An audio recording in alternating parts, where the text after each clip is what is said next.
अस्सलाम वालेकुम। इस वीडियो का मकसद ये है कि इस वक्त कोरोना वायरस के बारे में जो भी सवाल आपको आ रहे हैं, हम कोशिश कर रहे हैं कि ज़्यादा से ज़्यादा जो सवाल है उनके जवाब हम दे सकें, जिसके लिए हमारे पास है doctor Anwar from Texas. Thank you so much for joining us. मैं फ़ौरन जाऊँगी पहले सवाल पे, और पहला सवाल ये है कि जैसे फ्लू या नज़ला ज़ुकाम होता है और कोरोना वायरस होता है, हमें कैसे पता कि ये फ्लू है या कोरोना वायरस है?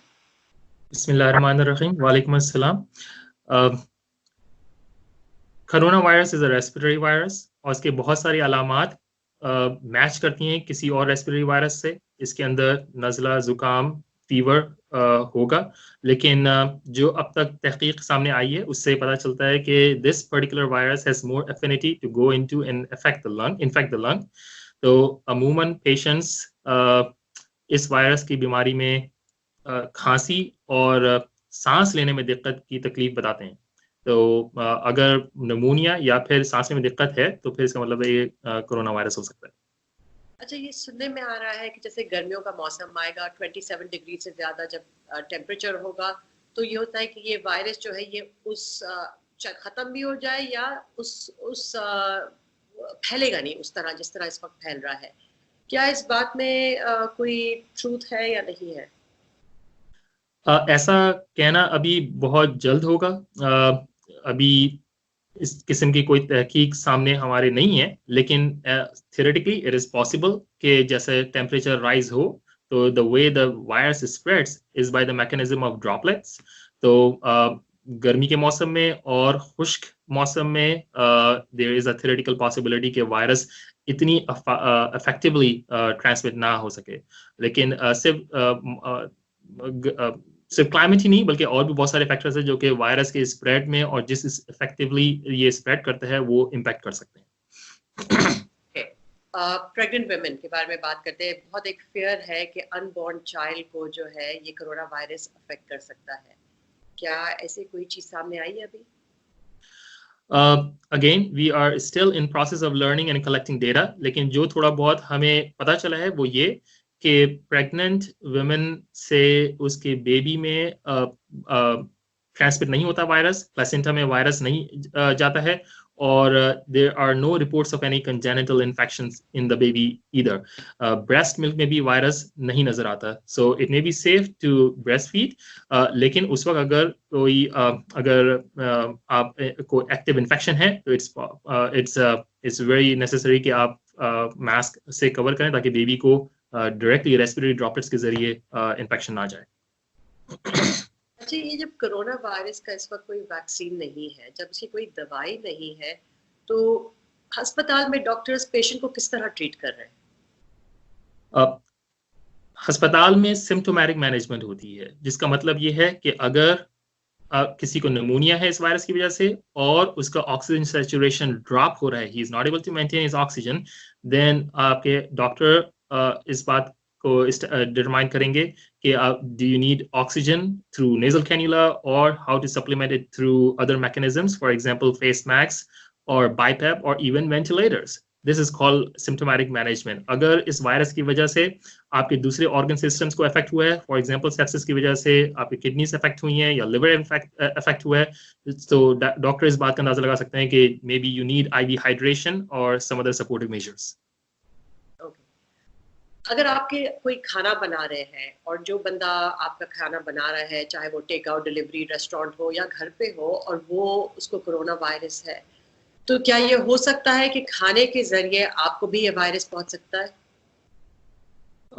ऐसा मुमकिन है। अगर किसी को इन्फेक्शन है और वो खाना बनाते वक्त खांसे तो ये इट्स वेरी लाइकली कि वो ड्रॉपलेट्स उस खाने में शामिल हो जाएं, उसको कंटेमिनेट कर दें। हाँ, अगर वो खाना पका हुआ है और उसके बाद गर्म हो जाए तो देयर इज अ चांस कि वायरस इतना ज्यादा वायबल ना हो, लेकिन still it will be not without risk. अगर हमें लगता है कि हमें कोरोना वायरस है, तो क्या हमें घर पे आइसोलेट हो जाना चाहिए या क्या हमें फौरन अस्पताल चले जाना चाहिए? अगर तो किसी को इन्फेक्शन है और किसी भी इन्फेक्शन की तरह उसको फीवर या हेडेक या सोर थ्रोट है, तो it is better to self isolate himself. तो हम आगे चल के डिस्कस कर सकते हैं कि पर्सनल लेवल पे आप क्या क्या कर सकते हैं इस वायरस के इलाज के लिए और प्रिवेंशन के लिए। तो self isolation would be a very important effective measure. अगर तो उसको ये लगता है कि आपको सांस लेने में दिक्कत हो रही है, या if you have a laboured breathing और शैलो ब्रीदिंग, तो there is a high chance कि आपको निमोनिया डेवलप हो गया हो, या फिर इस ऐसी सूरत में आपको you will have to take yourself to the hospital. अच्छा, मास्क का बताइए कि क्या मास्क पहनने से, जो हेल्थी लोग मास्क पहन रहे होते हैं, हम अगर पहन के बाहर जाएं, क्या उससे फर्क पड़ता है या फर्क नहीं पड़ता?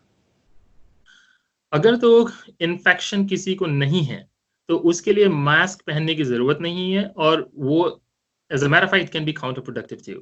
अगर if you are actively taking care of somebody who has an infection, for example in healthcare setting अस्पताल में, तो उस वक्त mask, gown, gloves and face shield यानी कि आंखों की प्रोटेक्शन, ये 4 चीज अगर वो कर लें, तो जो रिपोर्ट्स हमारे पास चाइना से और वुहान से आई हैं, there has been like 0% transmission in healthcare workers if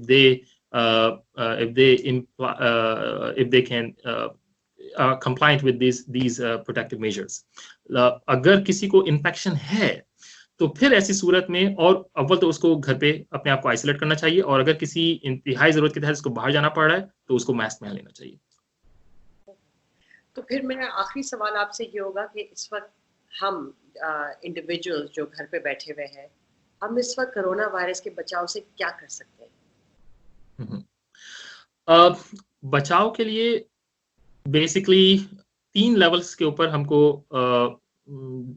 देखना पड़ेगा। एक तो ये कि पर्सनल लेवल पे आप क्या कर सकते हैं। पर्सनल लेवल पे रेस्पिरेटरी हाइजीन, जिसका मतलब ये है कि खांसने के और छींकने के क्या आदाब हैं, उनको नज़र में रखना पड़ेगा कि हमें अगर खांसी है तो किसी के सामने, किसी मुंह पे ना खांसे, फेस पे ना खांसें, और उसको कवर करें रुमाल के जरिए या फिर टिश्यू पेपर के जरिए उसको डिस्कार्ड करें, या फिर अपने एल्बो में खांसें या छींकें, और फौरन उसके बाद हाथों को अच्छी तरह पानी से और साबुन से धो लें। और पर्सनल लेवल पे इस बात का ख्याल रखना चाहिए कि हमारी अमूमन आदत होती है बगैर unconsciously, subconsciously we touch our face all the time. So ऐसा वॉलंटरली हमको नहीं करना चाहिए, इसलिए कि the only way virus can transmit from one person to another if you touch the infected or contaminated area and take it to your mouth, और आंखों को मलने से, या फिर कानों या फिर नाक में उंगली डालने से, या फिर मुंह में उंगली डालने से ये वायरस ट्रांसमिट हो सकता है। तो पर्सनल लेवल पे तो रेस्पिरेटरी हाइजीन, सेल्फ आइसोलेशन के बारे में हमने डिस्कस कर लिया। दूसरी जो इंपॉर्टेंट चीज ये है कि वो अपनी सेहत का ख्याल रखें। अगर कोई अंडरलाइन कंडीशन है, फॉर एग्जांपल डायबिटीज या ब्लड प्रेशर या स्मोकिंग की आदत है, so that's the time to rectify those things and have a better diabetes control and quit smoking. एक वहाँ पे ये भी चीज देखने में आई है कि जरा सा भी तबीयत खराब होती है तो वहाँ पर हेल्थ के सेटिंग में या छोटे क्लिनिक्स में स्टेरॉइड लगाने का बहुत रिवाज है। ऐसा बिल्कुल नहीं होना चाहिए, इसके लिए steroids will eventually diminish your immunity and ability to fight the infection. तो ये कुछ काम जो, और एक और चीज जो इंपॉर्टेंट मैं डिस्कस कर सकता हूँ कि कुछ डेटा सामने आया है कि स्टेरॉइड्स, अगर किसी को हार्ट का कोई मर्ज है वो तो खास करके, और अगर किसी की कोई 65 से ऊपर की एज है तो वो cholesterol lowering pills, for example steroids have shown some immunomodulatory effect, तो वो भी पर्सनल लेवल पे आप एम्प्लॉय कर सकते हैं। अब आ जाते हैं फिर आपने कहा था 3 लेवल, तो कम्युनिटी लेवल की आप बात करेंगे। कम्युनिटी लेवल पे हम क्या कर सकते हैं? यस, तो कम्युनिटी लेवल के ऊपर ये एक तो ये कि हमें सेंस ऑफ रिस्पॉन्सिबिलिटी डेवलप करना पड़ेगा, और वो है सोशल डिस्टेंसिंग के लिए, कि हमें साइंस से ये पता चला है कि वायरस ड्रॉपलेट्स के जरिए जब हम खांसते हैं, छींकते हैं, तो हमारे मुंह से ड्रॉपलेट्स निकलते हैं। Virus, these droplets carry the virus with themselves. Some of the droplets वो वजनी होते हैं और वो 1 फुट तक से ज्यादा आगे नहीं जा पाते हैं, लेकिन कुछ ड्रॉपलेट्स जो कि हल्के होते हैं वो 6 फुट तक भी डिस्पर्स हो सकते हैं।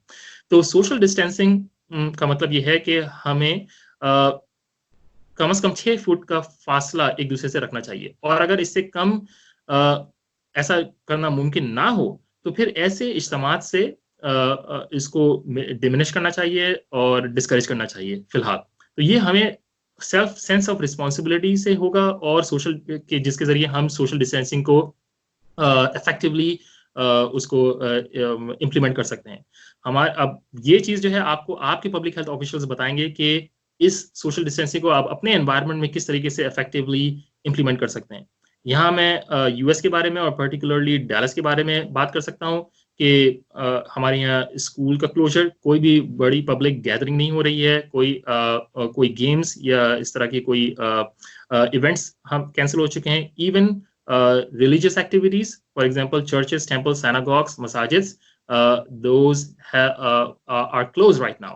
और ये चीज एक जो फैसला पिछले हफ्ते लिया गया था, it was in consultation with all the scholars here, उलमा कराम और public health officials, की आपस में मीटिंग हुई और तमाम तरफ से राय ली गई और eventually with an extensive meeting with for 7 hours they made this difficult decision to avoid any congregation in the masjids. छोटे पैमाने पर एतकाफ की इजाजत है, जो कि हेल्दी लोग हैं वो मस्जिद के अंदर बेसिकली रह सकते हैं, लेकिन congregation for general public is completely prohibited right now. तो ये कम्युनिटी लेवल पे आप लोग अपने एनवायरनमेंट के को मद्देनजर रखते हुए कर सकते हैं। Thank you very much for your time. We really appreciate this, and stay safe where you are. Thank you. Thank you very much.